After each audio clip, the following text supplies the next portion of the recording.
All right, tonight we're going to look at Modern World History 1.5, explain how the development of banks in Europe influenced the transfer of goods throughout Europe. And what role did the development of banks play in increasing trade throughout Europe? As we've looked at before, just a little review, the Crusades' long-term impact was the expansion of trade from the east to the west, and some of the effects of that were the development of towns, the breakdown of the feudalistic system, and with these towns and with the trade came other institutions like banks. Okay, and it's very important that we understand that. As trade grew throughout Europe, one of the most important things would be for merchants to borrow money. Okay, of course we know to get loans. That would give them the resources to invest in ships, to invest in the workload, in the labor force, laborers on the ships to do the trading, working on the docks, and then also those people that would work within the banks. So it's important to have that financial capital, or just basically cash, even from loans, to begin businesses during this time period. A couple of the problems that the Italian bankers had was there was political and religious resistance from the church.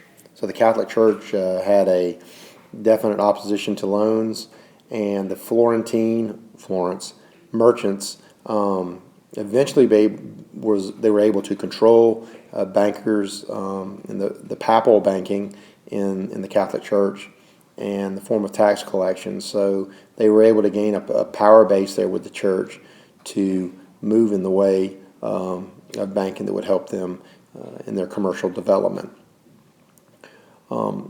Looking at the picture here, we have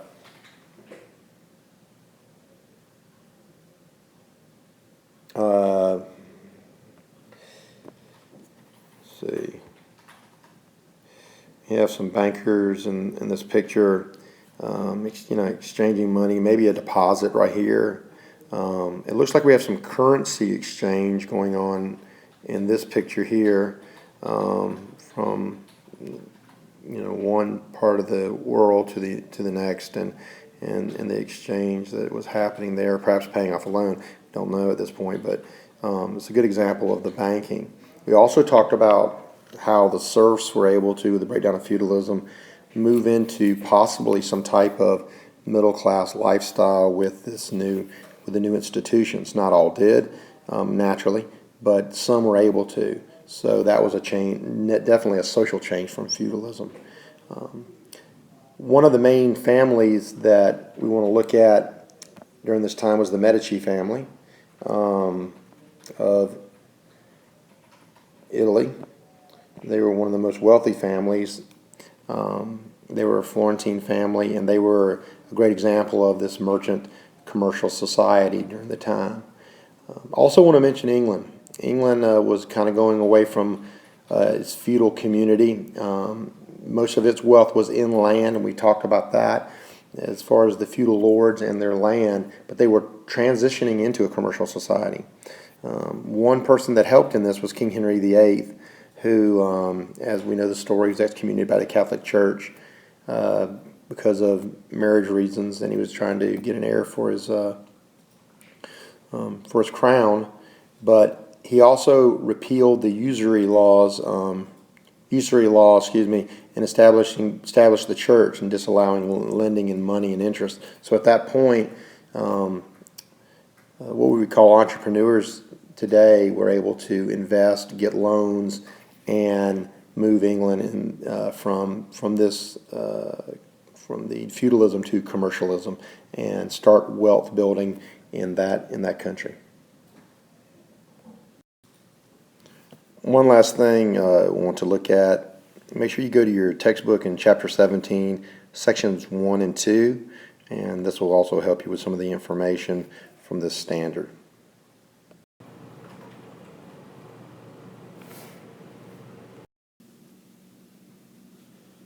In this next slide, I want to show you two parts of the commercial revolution. The first one would be this Italian florin coin here.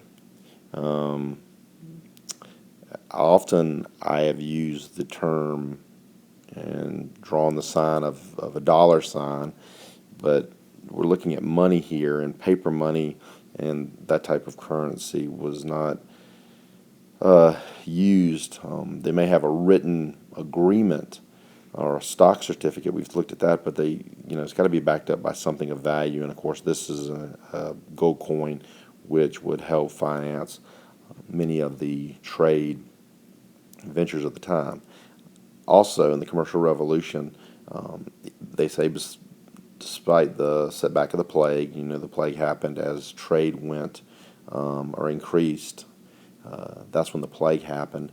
But despite that, the resurgence of trade continued in Europe and many innovations in business. One of them would be the double bookkeeping entry. So we look right here, and we see these bookkeepers, okay? And double entry meaning they would put their debts on one side, okay, and credits on another, same way we do today.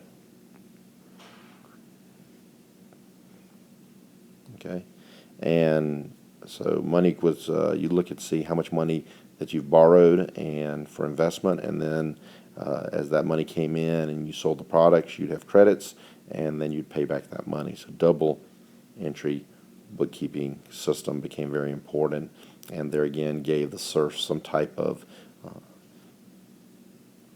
job that they could do in this new commercial revolution. Okay, in this slide we're looking at or continuing here with the development of banks in Europe and transfer of goods, looking at this brand new economy. And as we look at the finance side of Europe, okay, so we're talking about the money side of it, and then we look at the trade side of it. We got to remember, and we cannot forget about labor. All right. The word guild means to pay, which comes from Saxon language, refers to the payment to the members. Now these were also very important as we come up here. They were trade associations of craft workers and merchants. Now we're talking about different types of workers: wheelwrights, glass makers, wine makers, tailors, druggists. Are some of the workers that would join guilds. All of one guild would form together to set standards of price and quality. So a certain price that they wanted to sell their goods and what type of quality would be required to keep the standard to have the price. Guilds dominated economic life during this period and were the main mode of production. So as we look later, when we talk about banks, okay, and finances, it's going to be very important. If their mode of production, their price, the quality, the trade isn't going to be very good unless these guilds produce the products that can be traded around the world, and they're going to bring a good price. Okay. Now, as we go to here and we look at the picture, we have a guild of people sitting around a table, and they're just sitting here discussing, I'm sure, price, quality, how their businesses are doing, possibly the workers that work in their shops, and how the trade is going to continue to flow as far as modes of production. Very important at this point as we go back and we look at our objective: transfer of goods, banks in Europe. So trading and banking, you can't have that without labor. So as we look at this and we talk about the word guild, I would say this in class, but we're looking at what? Today, it'd be unions. All right? And that's very important, kind of the early form here of unionization in the Renaissance. As we look at this slide, we want to continue looking at the development of banking and the influence of transfer of goods through Europe. But this transfer of goods through Europe cannot happen without some innovations. For example, here we're looking at the hourglass and how time became extremely important. It says here skipping a flip that they would do on the ship, profound impacts on work schedules and navigational calculations, and getting these products from the east, okay, back to Italy and then Europe. And you see the trade routes here, either Northern Europe or going around Spain, and what's happening in the Mediterranean, etc., etc. So the hourglass is one invention that was important during this time period.